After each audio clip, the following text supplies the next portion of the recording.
So the first sea lion I'm bringing up is her mum, Sophia. So Sophia is 12 years old and came to us as part of the international breeding programme from Rotterdam Zoo. Her dog, dad Callie, is 13 and he came to us from Belfast Zoo, and the other female, Spray, is 22 years old and she was actually born here at the zoo. So all the training we do here is by a process called positive reinforcement. So that's exactly what it sounds like. Positive being good, reinforcement being reward. So every time these sea lions do the behaviour I ask them to, I throw them 2 fish. But they get to pick which behaviours they want to do, how much effort they want to put in, and indeed whether they want to train at all. So the one thing I ask them to do is to go down to their pens so I can bring them up one at a time so that I get their full attention and they get mine. Now, the exception to that is Callie, who gets to swim round the pool. And that's because sea lions learn by a process called mimicry.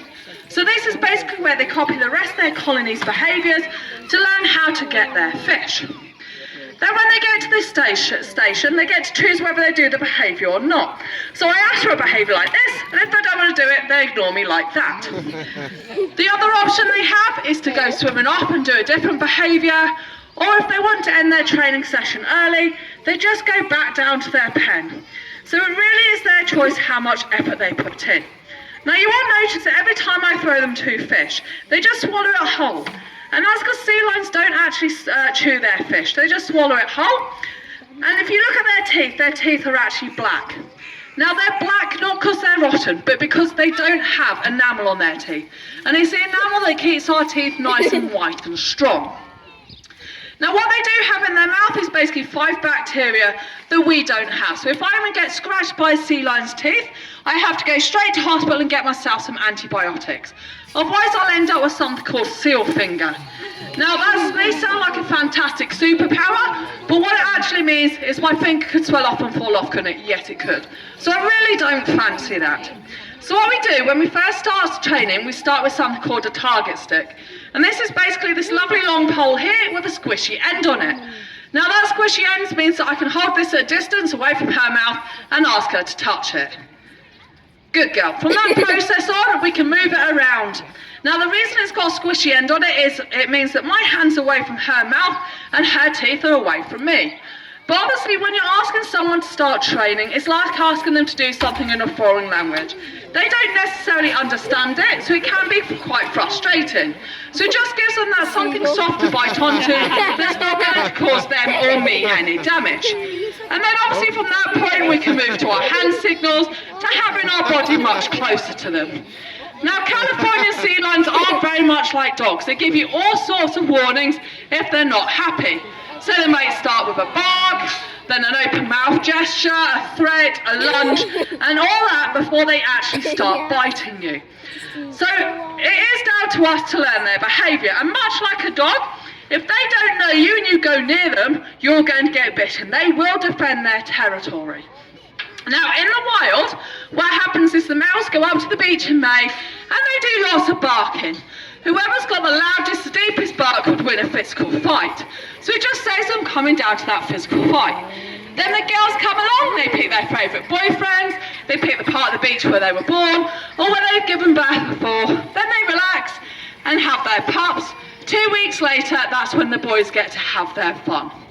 Now that makes it sound like they have a year-long pregnancy. They don't, they have what's known as delayed implantation. So this basically means they don't get pregnant until September.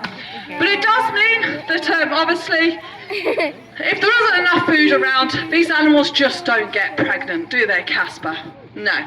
Now each male Californian sea lion can have over 200 girlfriends.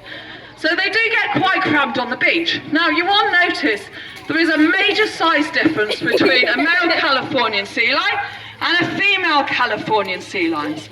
The males weigh in up to 350 kilos, whereas the girls only weigh in at 100 kilos. Now Casper here weighs in about 227 kilos. So he is quite a small male, but obviously he's big enough for our girls, as you can see. That's it, for some reason my mic stopped working. So the behaviour I'm doing with Casper at the moment, good boy, is basically X-ray training. He's learning to stay under that whilst I walk away. So if I ever need to x-ray any part of his body, I can walk away and make myself nice and safe and move that x-ray machine to any part of his body that needs an x-ray. Now the other behaviour, obviously all the other behaviours are either natural behaviours or ones done for medical reasons. So I can do ultrasound training on him, I can give him voluntary vaccinations. Now the ball jump, as strange as it sounds, is also a natural ability. Californian sea lions have two natural predators, and these are killer whales and sharks. So what they do out there is, in that murky water where they live, they'll do things like backflips and jumps. Basically anything that creates lots of bubbles, and it disorientates the predators. Now the other thing they can do is actually hold their breath for a really long time. Californian sea lions can hold their breaths for up to half an hour. Now to do this, they go into their dive reflex, and the proper name for that is actually brachycardia. So this means they slow their heart rate down to about 1 to 2 beats a minute to be able to dive down to generally about 30 metres, because that's where their fish is.